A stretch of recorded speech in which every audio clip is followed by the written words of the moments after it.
All right, there we go.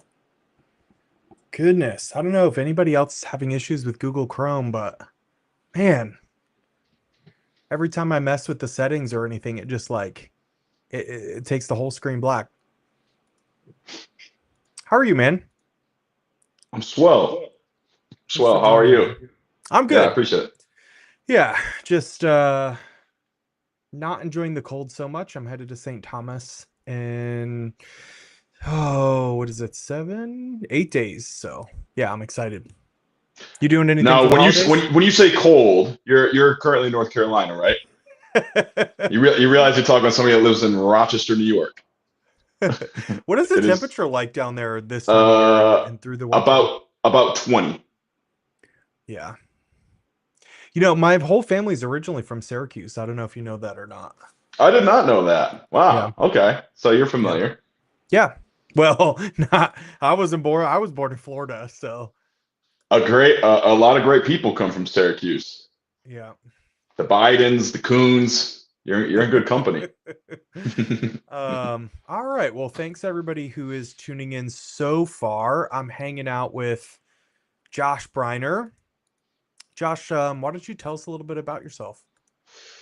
So let's see. Let's see. Where should I start?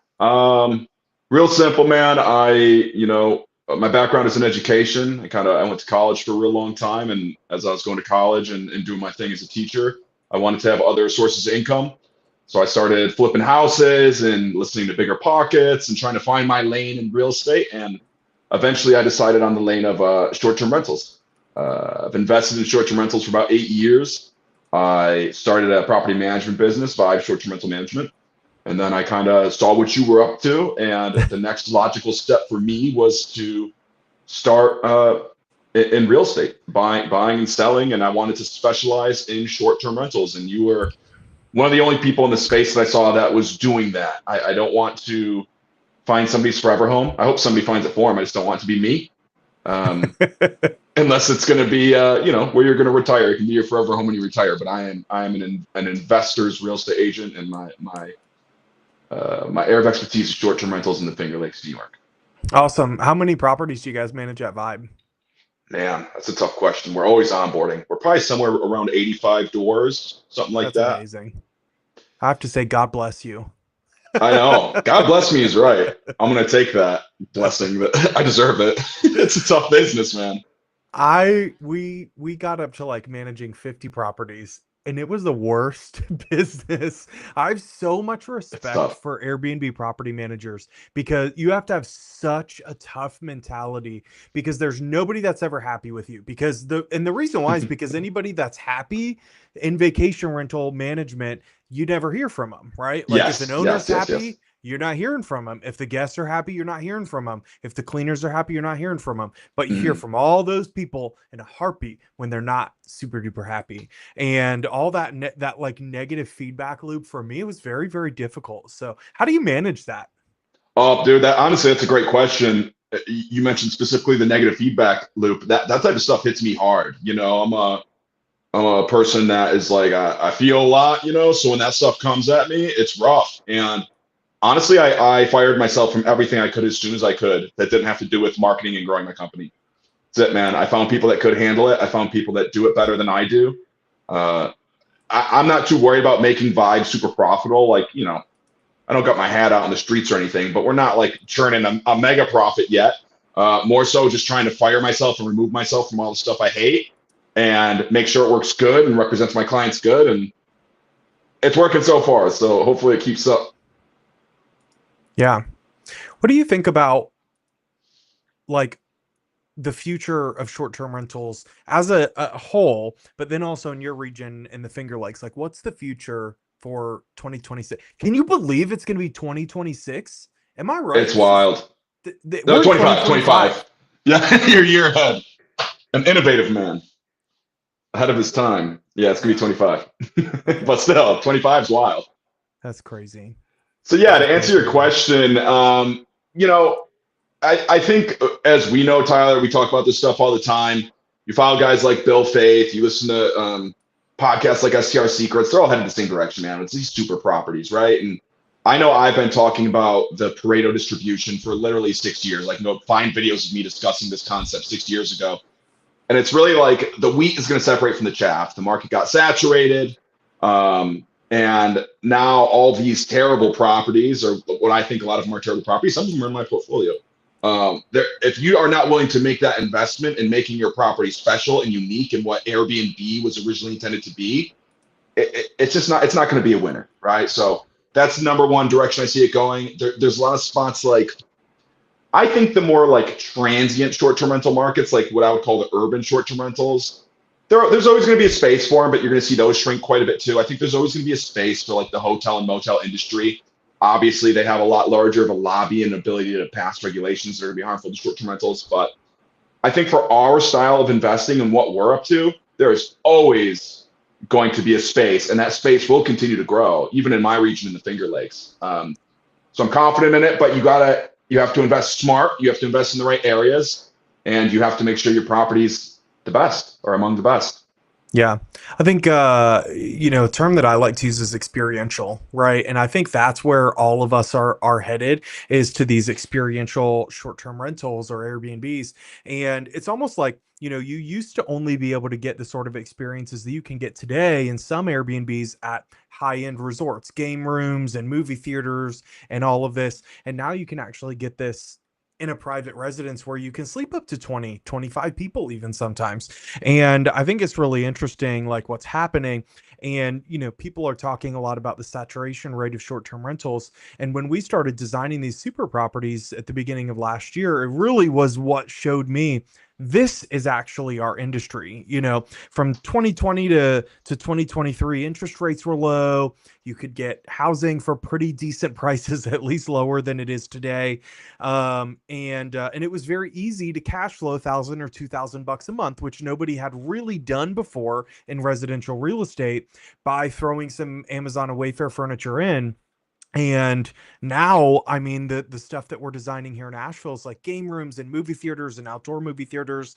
And what I'll say is, recently on a podcast I heard, oh, well, don't invest in Asheville unless you have 200,000 to invest. And it's funny because at this point, this past weekend I had one of my clients who bought a $400,000 house last year. And no, he didn't have $200,000 to invest in his design and amenities, but he's had done his research, and he figured out what sort of amenities and what sort of experience can I provide and do it really affordably. And he did a great fire pit area. He did an outdoor movie theater. They're going to do even more, but I think he bought in the 400s and he did like 85,000 Ooh, in that's a nice revenue. cap. Yeah, really. I mean, a good solid investment. And he was posting on Facebook about it over the weekend, saying, hey, make sure you check out Savvy, all this and that. Like, this is kind of my numbers for year one. He posted his full year revenue, and he's like, I screwed up January and April. You can see I only made 2,000 bucks those months. And I was kind of testing out different pricing things. And so, I definitely find like, yeah, this is it's going to be a lot more experiential, more amenities, better design, and all of that. And I'm really excited for it because I think we're all building some really cool stuff out there. No doubt, man. Like, something I want to touch on that you mentioned, there's a couple of things. One is like, I see what's going on in like your market in Asheville and like the Smokies. And I tell my clients all the time, like, listen, I can't spend your money for you. And somebody's going to come down to the Finger Lakes and eat your lunch, because we're very far behind. And it includes, even, listen, even with my management business, there's a lot of room for improvement where I could spend more money on pictures. And like, there's just always these rooms for improvement. But it's like, these super properties, these exceptional properties that we're finding at Savvy, they will go into an area, and it doesn't matter if the area is saturated. If everybody on the street is serving burgers and you're the first one to show up flaming young, then the saturation is kind of inconsequential, right? That's the way that I look at it. So, yeah, man, it's interesting. And I love what you're doing in Asheville. Asheville is a hot market. And I feel like you guys were one of the first, maybe it's because of you, I don't know, but you were one of the first places that I saw really do it right. Like, in terms of like pictures, amenities, optimization. It's just like, I looked over the listings in that market. I was like, wow, man, this is good. This is good. It's been really cool, man. But what's so interesting, we're publicizing these a lot. We're doing case studies. People are seeing them and they're amazing. And, like people are going, wow, I can't compete with that. But at the end of the day, I think we've put like 40, 45 of those properties online.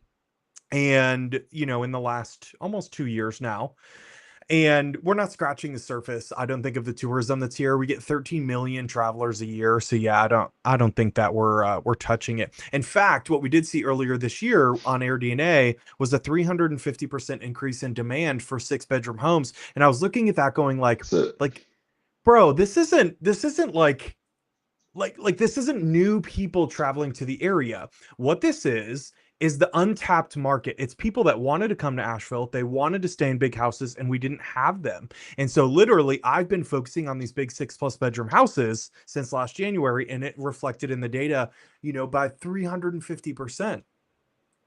no doubt, no doubt. I call it the field of dreams method, right? It's like everybody wants the data. How much money is it going to make? What's the data? It's like, listen, if you build it, they will come. And here's why I think that's true, right? Um, and sometimes you got to have some data, right? We always want to be data informed when we can, but sometimes you're going to be the first to the space, and that requires a risk, right? I sold off a lot of Bitcoin I wish I didn't sell off many years ago. And I was very early to the space, right? And Oh it's like, no. yeah, yeah. And that's the way it is, right? If you're going to come, there's a couple spots that I designate in the Finger Lakes, and I try to push my clients toward it. And it's like, listen, man, I'm one of those dudes where I truly will not pitch a property to you if I don't think it's going to work, right? And I don't think any of us will, but it's like, I have a reputation in the space, in my location, and that's really more important to me than anything, right? And I will finally land on a property. When I land on what I like, and I like the data and I like the location, I push it hard. They're like, I just don't know, And I'm like, all right, somebody's gonna do this, and they're gonna make a bunch of money. I'm telling you, like, you got to just have a little bit of faith in it. Yeah. Yep. Yep. And that's where we've gone. It's going to be interesting for me, I think, the next 12 months. And, I'm going to watch this. We're going to test it with this hurricane that we had. It's like we're looking at this and going, this is really going to affect the data, especially for October, which is our largest month of the year. It's just over July. This is going to really affect the data going forward. But it's Did you going say to, October, Tyler? yeah. Really? Wow. Yeah. The leaf peeping season Leaf here is peepers, man. Yeah. crazy. Okay. And so, October got wiped out after this hurricane. I mean, it was like September 29th or 26th or something like that. So everything in October canceled. And it's going to really affect the data. Now going forward, it's not really going to affect your numbers, as at the end of the day, it was one storm. People don't stop traveling to an area because of a storm. But people are going to make their investment decisions off this. So I'm really interested to see, what does this actually do for the data for the next 12 months? I think it's going to be really interesting. No doubt. No doubt. I mean, you look at like COVID, it's like we've had tons of different anomalous things and stuff that's like region specific or countrywide specific that really impact the data, and we have to decide how we want to respond to that. Yep. All right. So tell us a little bit about the Finger Lakes. I really like the Finger Lakes. Obviously, it's kind of cool. Like, I was lucky enough to grow up in an area that did have a tie-in to something that I eventually wanted to do, which is obviously short-term rental investing and short-term rentals. But the Finger Lakes is an area that we're really marked by, I would say, lakes, obviously, right? There's 11 lakes, and it's the Finger Lakes. You got like bigger ones like Seneca and Cayuga and Canandaigua, Skinny Atlas, and then you have smaller ones like Owasco, or like Honeoye. And then we have like a burgeoning wine industry. Not a lot of people know that. So we have these beautiful wineries that kind of litter all the Finger Lakes that people come to town. I mean, I think it's something like 50% of the people that come to the Seneca Lake or Cayuga Lake area, they're there specifically for the wineries. So it's a massive, massive draw, massive attraction. A lot of wedding venues, a lot of distilleries. There's like quaint little towns, right? You said you grew up in Syracuse, so we have Syracuse, Rochester, but those are pretty far away and they're not even big cities. So we're kind of in an area that you can have these little like picturesque hallmark towns where it's like, man, head down to Skinny Atlas right now if you want to go to like a little winter wonderland. There's literally like people walking around pretending to be like Ebenezer Scrooge. It's like they reenact Charles Dickens every weekend until Christmas. It's amazing. And it's just like these lovely little towns that are just they're They're quaint, quaint little shops, stuff like that. Obviously, like in summertime, you have like the water, like Canandaigua Lake, the one that I live near. The water's real clean. Like I'm a little bit of a princess when it comes to getting in water, man. Like if I can't see my toes, I'm out. And I will go swimming in Canandaigua Lake. It's just clean, it's nice. We do have like a little bit of a ski industry, not huge, but we have like Bristol Mountain, which is cool. Hiking, we have like the colleges, like I don't know if you ever heard of like Cornell and like Ithaca up by Yep. Cayuga. So stuff like that. And that's why people are coming in that town. We can hit 3 seasons, 2 seasons real hard. 3 seasons pretty dang good. Try to win where we can in the wintertime. That's awesome. And Cornell, do they do a lot of sports? I'm not really too into college sports. I'm sure they do. I mean, I think they're an Ivy League school. Like Huge, yeah. yeah, it's a good school. And Ithaca's like, it's weird with the Finger Lakes. It's not technically a city, but it's got 80,000 people in it. Another thing I really like about the Finger Lakes is, our MSA, our metropolitan statistical area poll is huge. I mean, I think it's like, I want to say 73 million people within a 5 to 6 hour drive from the Finger Lakes. So our drivability metric is excellent. And I think there's still a lot of value here. And then like one more thing I really like about the region is, and I know you probably preach this to your buyers as well, Tyler. I want you to have backup plans, right? Like I'm all in on short-term rentals. I believe in it. If I didn't believe in it, I wouldn't be in the space. But that doesn't mean I don't want you to be able to pivot, right? There are things that can happen. You can have government regulation, anomalous weather, whatever. And I want you to be able to move. And the upstate New York real estate market is notoriously stable, especially where we're at. And there is a ton of growth and, families looking for homes and opportunity to flip and a ton of opportunity for appreciation. So not only can you buy good investments with good caps, but you can buy investments that you can actually pivot from in the event that things don't work out the way that you intended. Mm-hmm. What does appreciation look like there? I mean, pretty good. I mean, I'm trying to think. I have a client, he bought a place on Keuka Lake. Keuka Lake's probably not my favorite. Canandaiga's my favorite, but it's one of the nicer Finger Lakes, right? People really enjoy it. I want to say he bought for like 1.2, probably 3 years ago. He's one of my first clients. That thing's probably already worth $350,000 more than he bought it from.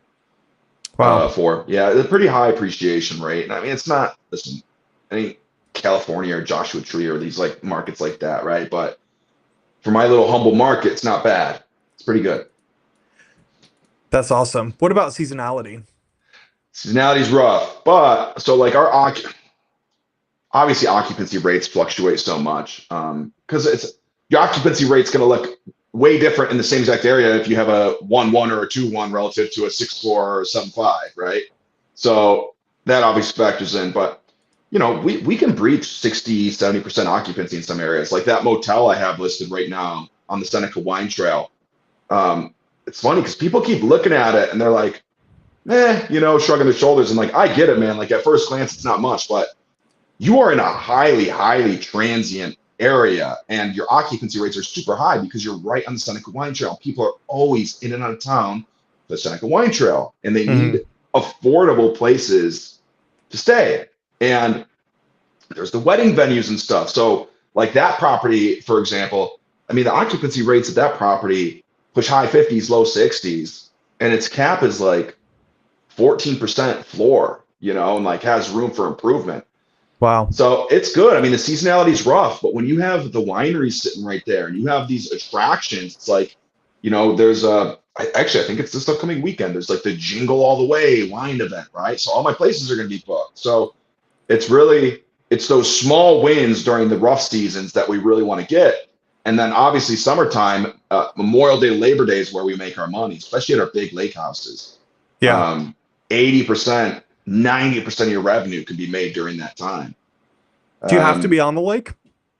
It's very helpful. Yeah. It's very helpful. But it's weird, Tyler, because something I've been discovering, and I think there was one like right when I came to Stabby, there was this deal I was pushing hard, and I kept trying to tell everybody, like, listen, man, this is a good deal. And they're like, where is it? I'm like, Springwater, New York. And it's like, well, what is it? A big house. And they're like, dude, this deal sucks. And I'm like, no, like, I had 3 years of proven rental history on that house. It was outperforming my lake houses that cost twice as much, and its taxes were way less. And again, Hmm. it's that field of dreams model. Like Springwater it's a cool spot. And if I can have a one-stop shop for my family, right? I got an in-ground pool. I have a barrel sauna. I have a hot tub. I have an outdoor bar. I have al fresco dining. I have a game room. It's like, well, I don't want to stay in this, no offense, rinky dink house on the lake just because it's on the lake, right? This time of year, the lake kind of stinks. And this house is not that nice. When I can go Hmm. stay for a little bit more money, I can stay over here. And I got places like that just crush, man. Some of the best properties in my portfolio. So to answer your question, like it helps being on the lake, especially on the more desirable lakes, right? Like Keuka or Canandaigua. There's some people there's snobs about it. That's where I'm going. It's my Canandaigua or my Keuka trip. But man, I got houses that are on the lakes that will outproduce them with the right amenities. Yeah, I've always seen that Mhm. too. Like sometimes the ROI is actually better off the lake, even in a lake town. I've seen that kind of at Lake Lure here, which really isn't somewhere I'd invest today because it really did get pretty destroyed during the hurricane. But definitely I saw the ROI better. And people always ask like, well, isn't it better to have views in your area? And I think with real estate investing, especially in short-term rentals, these things happen in layers, right?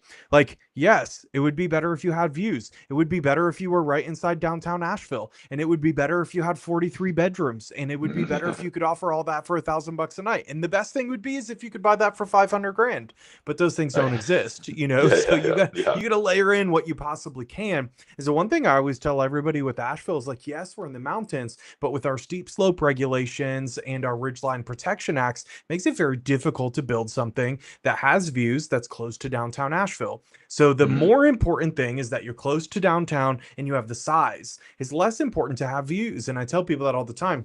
You could get the same house for 800,000, or if you had views it would be 1.4. Yet I don't think you would increase your revenue by 40 or 50% to actually cover that 40 or 50% increase.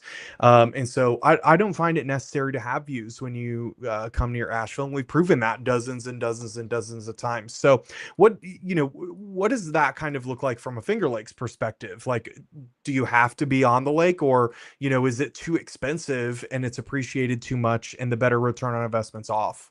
It's expensive. Listen, man, it's expensive. And I tell you this, and I talked to Scott, part of the Savvy team. It's like, dude, I don't got a deal today. I might not have one for 3 or 4 days. If the numbers don't work, they don't work, right? And which is why, by the way, I'm operating outside of the Finger Lakes too. I got some other stuff cooking, but so I'm getting my fingers on the pulse of upstate New York at large. But yeah, it's rough, right? And like my avatar and a lot of people that fit my buyer's box are people that have genuinely wanted to own on the Finger Lakes for a very long time, and they're very willing to break even or even lose some money for the appreciation play and to have a place to retire to one day. And that's a fine goal. Now, can I find diamonds in the rough on the water? Certainly, right? But they're diamonds in the rough. And Yeah. when they pop up and it's time to jump, it's time to jump, and you got to move, right? You got to trust your guy, your agent. So it's difficult, man. I always tell people I need half your trust to do my job. Let me earn the other half in my management business. But that doesn't work as well with real estate, because with real estate, you really have to when you find an opportunity, you got to move quick. So sometimes that's a bit of a struggle. Yeah, yeah. What I always tell everyone, like, especially with these houses moving quick, that's what you want for a short-term rental, right? Like sometimes people come to me and say, every market's a little bit different. So there may be things that work here that don't work there, but people used to come to me and say things like, oh, well, we want something that could work as a long-term rental as well. And it used to make some sense. Maybe we could find some Yeah. properties where the property had kind of that dual utility, but that delta between the two has grown so much more recently, and it's because you need better amenities, better design, more room outside, more room inside, and more unique homes. And more unique homes don't make good long-term rentals. You want more Yes. common homes for a long-term rental. You want a more and Yes. more and more unique home for a short-term rental. So I like, they come to and they're like, oh, well, these homes are moving too fast. And I'm like, that's a market you want to be in. Yeah. Yeah. Yeah. Obviously, if the houses are moving fast, the market's moving fast. That means lots of people are moving there. That means that homes are appreciating really quickly. You want to be Mhm. in that market. The hardest markets to get in have the highest barrier to entry. You want to be in that market. Like that's where I want to be. I want to be where I feel really safe because things are moving really fast. But it means when I put my sights on buying another short-term rental, I got to be in it. I got to be in it with my Right. agent, and to your point, trust them and make that decision kind of when it's kind of like getting married for a little while. I mean, I get Mhm. close with my clients. Sometimes we go through situations that either bring us together or tear us apart. It's these real estate deals can be really tough, but they're massive investments. And so at the end of the day, when people tell me like, oh well, things are moving too fast, I'm like, that's where I want to be. I don't know about anybody else, but for me, it's definitely where I want to be. I mean, it can be a little scary, but it's funny with because any other investment vehicle that we talk about, there is going to be a level of risk incurred that people are comfortable with. And what I find with real estate, it's like I don't want any risk a lot of times, especially with like a lot of short-term rental investors, like no risk. Like, where's the data? Show me everything. 3 years of books. It's like, dude, it ain't gonna work that way, man. I can tell you, like, I have clients that I invested with years ago before I was even an agent, and I can show you the progression and the financial rewards that they reaped by taking that risk up front. And again, a calculated risk, right? There's a reason it's called calculated risk. Like data, calculate what do we got, and then what level of risk am I comfortable with? Yeah, the Finger Lakes, man, it's growing. It's not going anywhere. They're not making new lakefront on the Finger Lakes area I really believe in.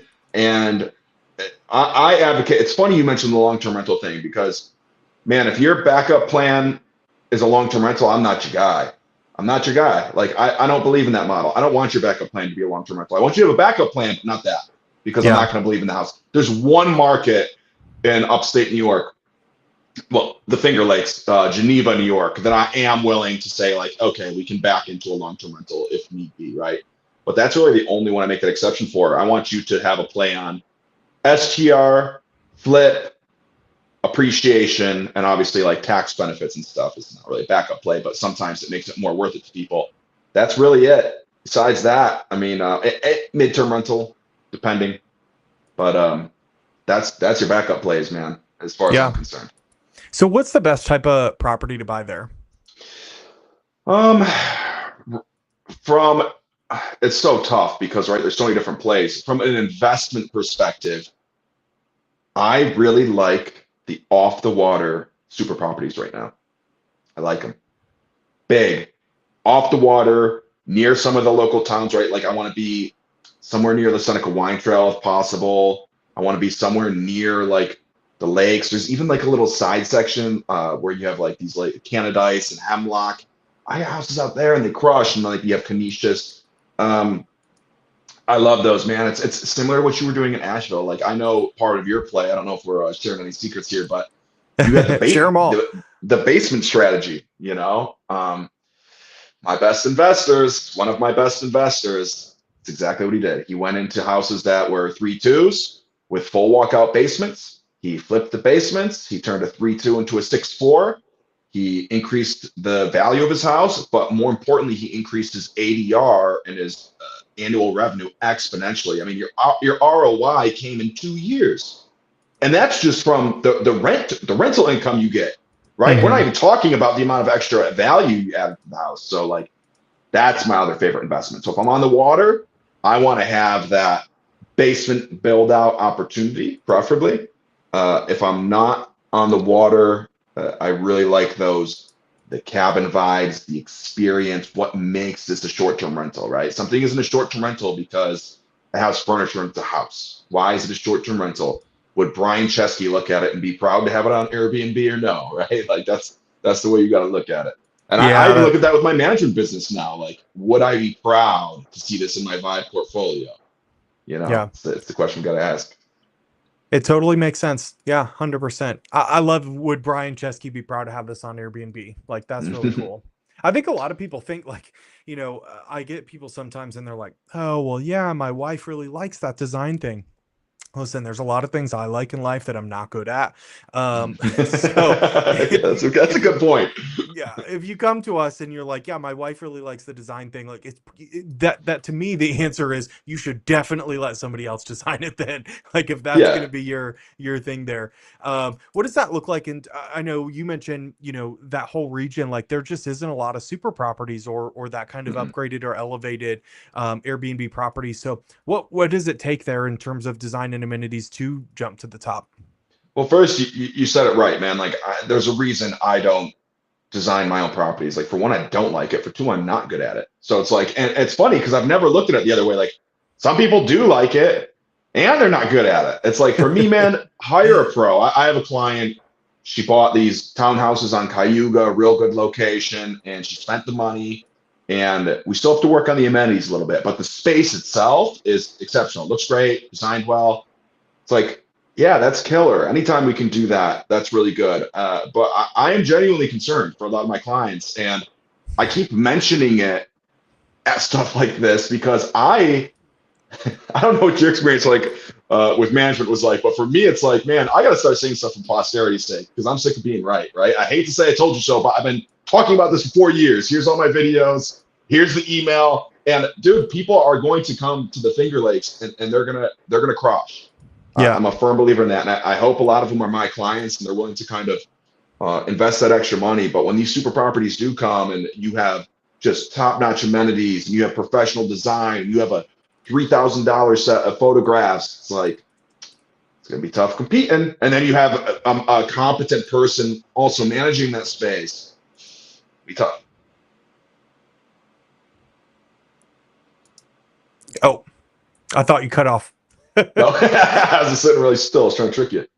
Um, yeah, that's really cool.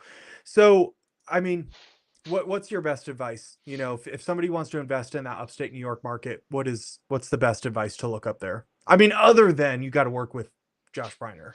Yeah, man. And like, listen, I tell people all the time, like, look, I'm not going to be everybody's cup of tea. I don't want to be everybody's cup of tea. I hope we can do business together and work together. And I think I do a good job. But if it's not me, work with somebody that specializes in short-term rentals. Please, for the love of God. I have been handed so many properties. Like, look, my agent said this is going to be the best short-term rental in town. I'm like, dude, this place stinks. Like, this place isn't even a good long-term rental. Like, please, if you are going to commit yourself to the short-term rental game and the short-term rental model, go with people that specialize in that field. It is a specialty field, man. You don't see me gallivanting around town trying to, find the newlywed couple their new primary residence. I don't know that game. That's not my game. And by the way, I know some people that do both. That can do both. I can't, but there's people even in the Finger Lakes that can do both and they can do it competently. But my advice would be work with somebody that specializes in short-term rentals. Commit yourself to short-term rentals, like you were saying with the long-term rental thing.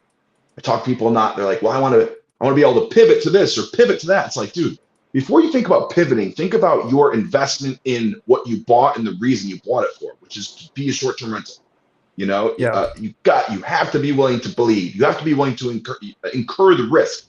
I have a client that she bought a big lake house, right? It's like a 7.5, and she onboarded it in November, and by January she's like, Josh, I can't pay my mortgage. I'm like, no shit.